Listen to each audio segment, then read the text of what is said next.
ایک صحابی حضرت ابو ذر غفاری، آپ نے نام سنا ہوگا، حضرت اقدس کے پاس جبریل امین علیہ السلام بھی آئے ہوئے ہیں، اور جبریل امین علیہ السلام فرشتوں کے سردار ہمارے نبی کے پاس وحی لے کر آتے تھے، اللہ کا پیغام لے کر آتے تھے۔ حضرت اقدس نبی کریم صلی اللہ علیہ وسلم حضرت جبریل امین علیہ السلام کے پاس بیٹھے ہوئے ہیں، اتنے میں ایک صحابی جن کا نام ہے حضرت ابو ذر غفاری رضی اللہ عنہ، ان کا وہاں سے گزر ہو گیا۔ جبریل علیہ السلام نے پوچھا کہ اللہ کے نبی، یہ گزرنے والے صحابی ابو ذر ہیں؟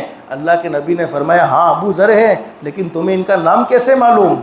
اس لیے کہ تم اس کو کیسے پہچانتے ہو؟ ابو ذر تو مدینے میں رہنے والا ہے، وہ تو زمین والوں میں ہے، اور تم تو آسمان والے ہو، فرشتوں میں رہنے والے ہو، ابو ذر کا نام تمہیں کیسے معلوم ہو گیا؟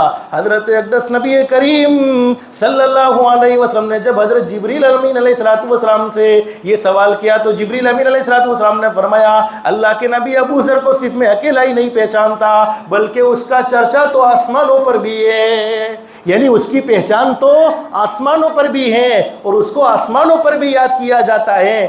بولو جس سے آسمان والے محبت کرتے ہوں گے اس سے زمین والے محبت کریں گے کہ نہیں کریں گے؟ اس لیے کہ محبت کس کی طرف سے ہوتی ہے؟ اللہ کی طرف سے ہوتی ہے۔ اس لیے میں اپنی ذات سے اور اپنے بڑے بڑے لوگوں سے کہتا ہوں کہ جب ہم لوگوں کے درمیان میں نیک ہوتے ہیں، اللہ کا احسان ہے، اللہ کا کرم ہے، اللہ کا فضل ہے، اللہ نے ہمارے گناہوں کو چھپا دیا ہے، ورنہ اگر ظاہر کر دے تو بولو کوئی ہمارے قریب بیٹھنے کو تیار بولو نہیں۔ اللہ کا بہت بڑا احسان ہے، لیکن میرے پیارو یاد رکھو، جب کوئی آدمی مجلسوں میں اپنے آپ کو نیک ظاہر کرتا ہے اور خلوت میں اللہ کی نافرمانی کرتا ہے، چھپ چھپ کر گناہ کرتا ہے، وہ یہ نہ سوچے کہ میں نے چھپ کر اللہ کو ناراض کرنے والا کام کر لیا ہے، چھپ کر میں گناہ کر رہا ہوں اگرچہ میں لوگوں میں بڑا نیک نظر آتا ہوں۔ حدیث شریف میں موجود ہے، حدیث شریف کا مفہوم ہے اللہ پاک وہ خلوت کو لوگوں کے سامنے کبھی نہ کبھی ظاہر کر دیتے ہیں۔ کہتے ہیں پاپنو گھڑیو پھوٹیا وگر، ارے یہ کہوت سنی ہے کہ نہیں سنی؟ یعنی ہم جتنا جلوت میں اپنے آپ کو گناہوں سے بچاتے ہیں، اتنا چھپ کر بھی اپنے آپ کو بولو گناہوں سے بچانا چاہیے۔ یہ نہیں سوچنا چاہیے کہ میں چھپ کر کوئی غلط کر رہا ہوں، دنیا والوں کو پتہ نہیں ہے، ارے ہر ایک کو پتہ ہے۔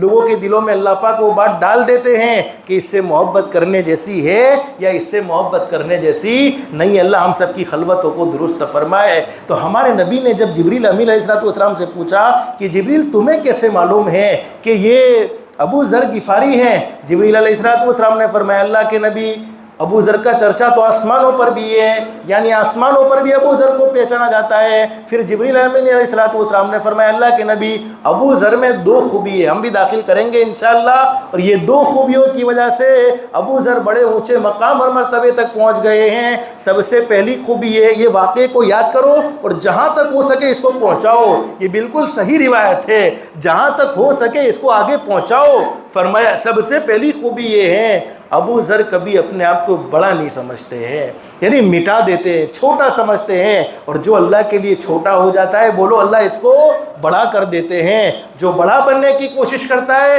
وہ گر جاتا ہے، لیکن جو چھوٹا ہو، اس لیے کہتے ہیں نمتی خدا نے، ارے میں آپ کو گجراتی میں کچھ باتیں سمجھا رہا ہوں جو آپ کو معلوم ہے، نمتی خدا نے گمتی۔ اور حدیث شریف میں ہمارے نبی نے فرمایا تم جھک جاؤ اور تمہاری عزت کم ہو جائے، کل قیامت میں محمد الرسول اللہ صلی اللہ علیہ وسلم سے عزت کو وصول کر لینا، اس سے بڑی بات ہمارے لیے کیا چاہیے؟ تو سب سے پہلی خوبی ابو ذر غفاری میں یہ ہے کہ وہ اپنی ذات کو کبھی بڑا آئی ایم سم تھنگ نہیں سمجھتے بلکہ آئی ایم نتھنگ سمجھتے ہیں۔ اور دوسری خوبی یہ ہے ابو ذر قل هو اللہ احد اللہ الصمد لم یلد ولم یولد ولم یکن له کفوا احد، اس سورت کی تلاوت کثرت سے کرتے ہیں۔